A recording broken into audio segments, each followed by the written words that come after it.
reporting on the games you love by people who love to game. The MMO Reporter Network. Hi, I'm talking to Julia, and Julia is an important person for the Diablo 3 game. And could you introduce yourself to us, please? Sure. My name is Julia Humphreys. I'm the senior producer who's working with the Diablo 3 console team. And for the last couple of years, I've been helping to build and support the team that's making this awesome game. Awesome. Okay, can you tell us a little bit about how this version of Diablo relates to the PC version? What are the similarities? What are the main differences? Sure.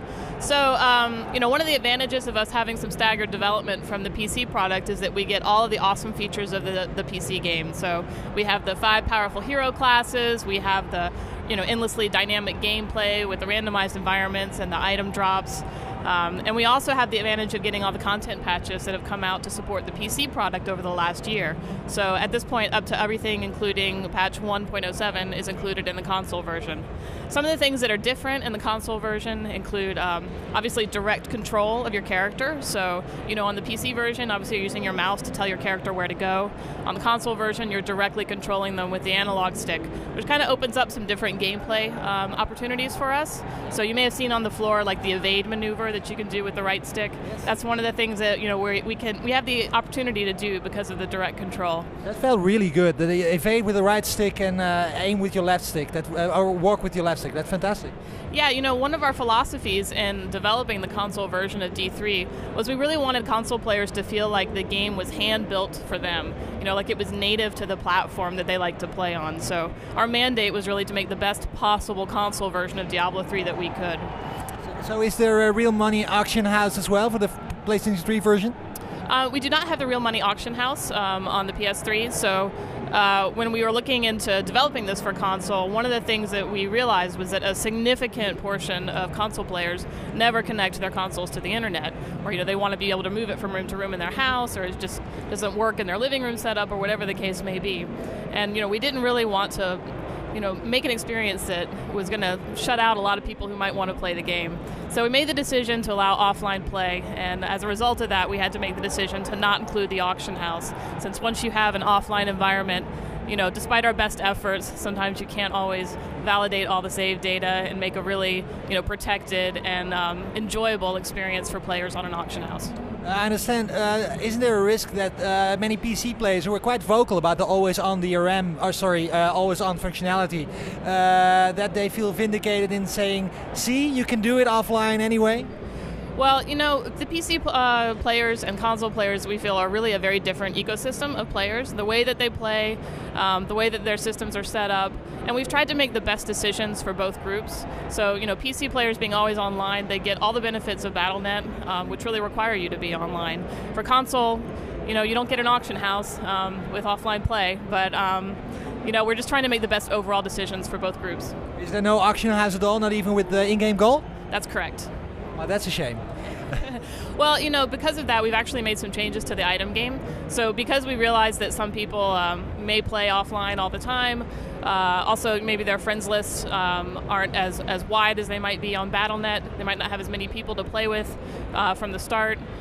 We really want to make sure that anyone who's playing, who can go from 0 to 60 all the way through Inferno and be able to find all the best gear themselves. So one of the changes that we've made to the game is we drop less loot, but we drop higher quality loot, so that we're reducing the amount of item management and time that you're spending in the inventories in the game.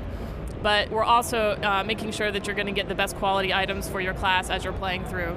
We're also looking into making some improvements to vendors and artisans to make sure that it's worthwhile for you to go there and really, take the time and spend the money and the investment if you need to get some better items that way. There are a couple of similar games in the genre, the action RPG on the market now. I mean, Torchlight 2 has been a big success. How do you see the Diablo game compared to those? Because you move with the consoles, you're streamlining a lot. Are you still aiming for the hardcore crowd, or are you slowly moving away from that and let other people take that position out? One of Blizzard's philosophies overall is that we like to make hardcore games for everyone. So, Diablo 3 is a pretty gentle learning curve when you get into the game.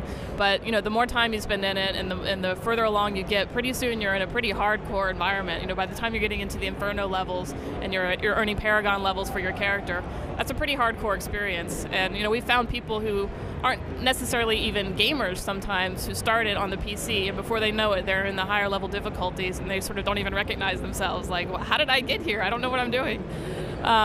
But in terms of Diablo 3 as a product compared to some of those other products out there, I think one of the things we're really excited to offer on the console version is we do offer a 4-player local co-op. Awesome. Yep, so you'll be able to play with up to 3 of your friends on the same screen, same console, same couch. You just kind of kick back. It's an awesome social kind of party experience, and that's a really uniquely console way to play the game. Not something you can necessarily do, playing on the same machine on your PC. So we're pretty excited to do that. And in addition to local play, of course, we have online play as well, and any combination there of 4 players. So you could have 4 players local, or 4 players remote, or 2 local, 2 remote, however you want to play. That's really cool. You talked about having all the patches and updates up to 1.7 in the game.